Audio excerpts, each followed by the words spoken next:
All right, do not mention the word mother to Islam Makhachev because he will not take kindly to it. That is correct. Ever talk about my mom?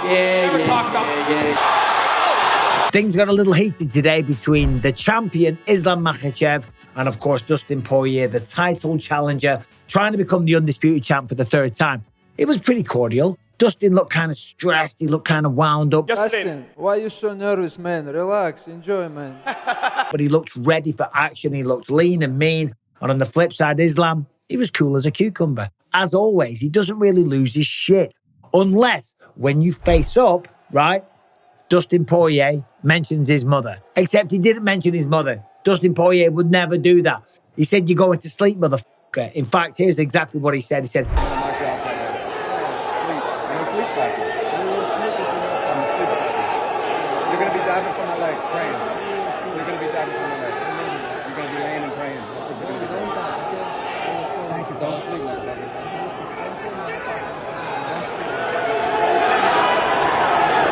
and it was at that point, Islam Makhachev, the tone kind of changed and he got a little more aggressive. He said, "Don't say motherfucker. Don't say that. Don't say that. Don't say that, brother, or I'll slap you." He did not say brother.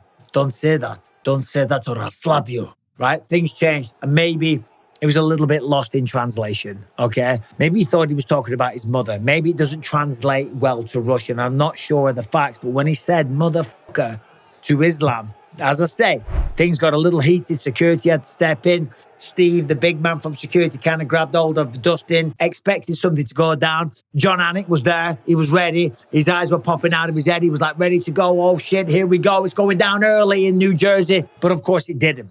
But I do want to talk about what Dustin Poirier was saying.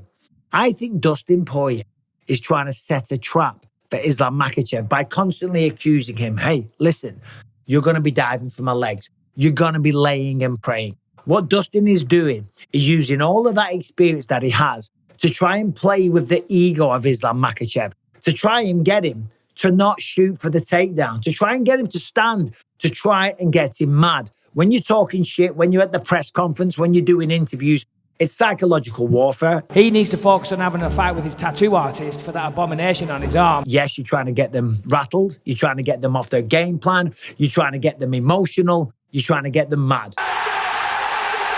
And if they get mad, then they don't necessarily follow the game plan. And if you mess with the ego, and let's remember, last time we saw Islam, he knocked out Alexander Volkanovski, hit that beautiful head kick. The striking has improved leaps and bounds, certainly from when he fought Adriano Martins, of course, the only loss on the record. Islam Makhachev is the real deal. An absolutely 100% well-rounded mixed martial artist who started off as a wrestler and now the rest of the skills have got very good. Of course, the dominant wrestling is still the number one factor, and that's the biggest threat to Dustin Poirier. If he gets taken down, if he gets controlled, if he gets submitted, of course, he'll never fight for the championship again and his title aspirations will go up in smoke and he will probably retire. However, I do believe that if Islam stands with him, if he trades, and let's remember, every fight starts on the feet, right? If he stands for a little bit too long, there is a chance. So you're telling me there's a chance? Yeah! And there is a chance because that is the best chance for Dustin Poirier. On the feet, he's got better boxing. Knocked out Conor McGregor twice. He's put some fantastic fighters to sleep using the hands. Of course, he's a black belt in jiu-jitsu, and if he gets taken down, he's been working hard with Mike Brown and the whole team at American Top Team to get back to the feet and to do it in a way that doesn't present his back. If he's taken down, he's got to swim, he's got to push to the fence, he's got to get both of his shoulders on the fence and then wall walk, slide up like this. He can't turn to all fours because when you do that, you present the back, and that's when Islam Makhachev is going to jump on there, get the hooks in, and go for the choke. Speaking of chokes, you might have heard my dog just bark in the background. Harry's going to get choked out in a minute as well. Shut Harry up, please. Anyway, back to the fight. As I say, I think Dustin Poirier is trying to mess with the ego, but we know Khabib Nurmagomedov is going to be in the corner. There's a lot of rumors right now regarding Khabib, okay, that apparently he's being investigated. That's not a rumor. I think that's a fact, allegedly, for unpaid taxes. That's fucking illegal. And another rumor is that they're reclaiming properties of Khabib to make up for the taxes that he hasn't paid and he's going through financial difficulty. You might have seen Conor McGregor talking about this, saying he's a little rat and stuff like that. And the little rat is going to come screaming back. So I'm ecstatic and delighted that that's coming on top of him. And we all will welcome him back into the fight game where he's ran from. It's a rat trap. The rat trap has been set. And Conor McGregor's rubbing his hands because, of course, he wants another crack at him. The UFC would love Khabib Nurmagomedov to come back. And, of course, Khabib is going to be in the corner. He's around the scene again. And who knows, maybe that's true. Maybe it's a load of bullshit. Khabib is a very, very wealthy man, and he could just pay the tax. He could just pay the penalties, and he doesn't need to come back and fight. But you never know. He is here, and he said he wasn't going to travel anymore. So maybe being around the fight game, being there in Islam's corner might just, get those fires burning, and we could see Khabib coming back. I don't think we will. And I think that Islam Makhachev, going back to what we're talking about, the fact that Khabib is in the corner, there's no way he's going to deviate from the game plan. There's no way that he's going to risk it all and stand and go toe-to-toe. However, until he shoots, he's going to be on the feet. And anytime he's on the feet, it's going to be dangerous. That's not to say that Islam can't knock him out. That isn't to say that it isn't dangerous for Dustin Poirier. I'm just saying that is the best chance of Dustin Poirier. Also, co-main event, Sean Strickland versus Paulo Costa. There was a bit of fun and games there.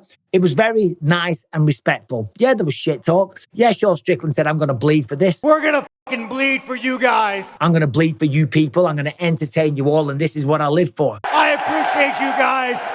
I'm going to sacrifice some fucking brain cells for you guys. And Sean has had some very interesting things to say lately. I really liked what he said about when he was younger, all he cared was having the words UFC on his gloves, having those pair of shorts, and that gave him like a reason for living. It gave him an identity. But the only thing in my life that I've ever accomplished that amounted to anything was having this logo in my Instagram bio, and then once that was potentially taken from me, I had to really look at my life prior to that, build myself up, But as he's got older, as he's made some money, he's realized that that's not the most important thing in life. He was actually speaking some sense this week, and he likes Paulo Costa. I like Costa. He's a funny motherfucker, dude. I think we all like Costa. Paulo Costa was looking cool as hell. He had the shades on. He had the shirt out. He had the Secret Juice medallion. Paulo Costa's a funny guy. Secret juice is something that only me have. Look at this. You never look like that. He's almost impossible to like unless you're in the octagon with him and he's swinging at you. Strickland says that he's very basic. Well, let me tell you what, those basics are very good.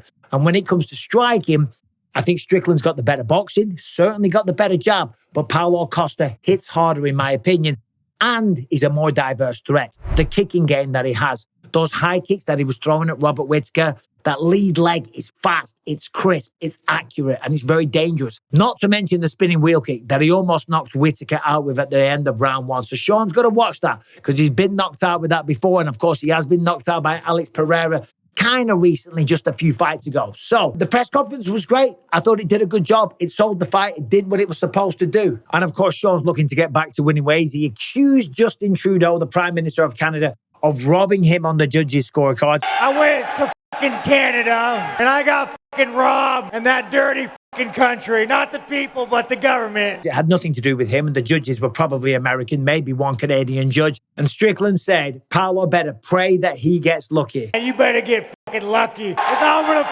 fucking beat your fucking dick into the fucking dirt. But don't worry, I ain't gonna fuck you like Izzy did. I got you, man. Don't worry. And then he said, here's the thing, guys. I'm going to sacrifice my brain cells for you. I'm going to go out there and I'm going to shorten my lifespan and I'm going to make this man bleed. Make no mistake that we laugh and joke, but come Saturday, it's fucking to the death. That's my Sean Strickland impression. But anyway, who cares about that? It's going to be a sensational night of fights. As I said, the press conference did the job, got everybody more interested. The crowd of New Jersey, they were out in force. They showed a lot of energy.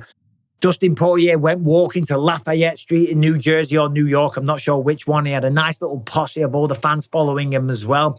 Obviously, channeling that energy from the mean streets of Louisiana, from Lafayette, Louisiana. So all the best to Dustin Poirier this weekend. And of course, all the best to Islam Makhachev and everybody competing. I still think Islam gets the job done.